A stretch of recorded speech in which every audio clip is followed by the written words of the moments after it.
Hey guys, Aaron Pettine here from NV Allo. Wanted to give you a quick rig rundown of what I'm using for keys in the home studio. So we'll start down here. This is just an M Audio MIDI keyboard. This just plugs straight into GarageBand.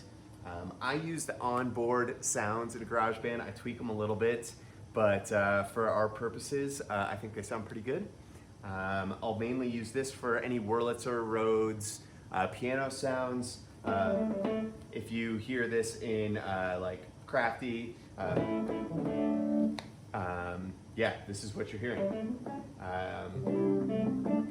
Up here, I've got two boards. I use these on stage actually for our shows. I've got a Hammond SK1 that I've had for a couple years. I absolutely love it. Great organ sounds obviously, but also has a couple other good sounds. I really like the clav on it. So you will definitely hear that on songs like Crafty. I'll run them through like an amp in GarageBand. So that is what I'm using here, and obviously the organ sounds are great too. So up here, I'm using an M Audio Venom synth. So M Audio usually makes MIDI keyboards, but a couple years ago they made an actual synth with its own sounds. It was inexpensive and it has 49 keys, which I love. I don't do a lot of knobs and buttons with my synths. I like to try to find a couple good presets that I like, and I'll use them for pads or leads. I also use this guitar in a couple of the videos. I haven't brought this out on stage in a while, but it's a MIDI guitar, so anything that GarageBand has for sounds, this thing can use as well. So I'll use it for some lead synth tones. Basically, these two guys are running MIDI straight into GarageBand, and these guys run a 1/4 inch out into a little mixer back here. This mixer is just an Onyx 1620. I think it sounds pretty good, so I like to use that.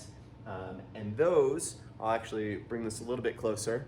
That just runs straight into this very old Line 6 interface. So this is just a USB interface, and again, 1/4 inch in from the mixer here.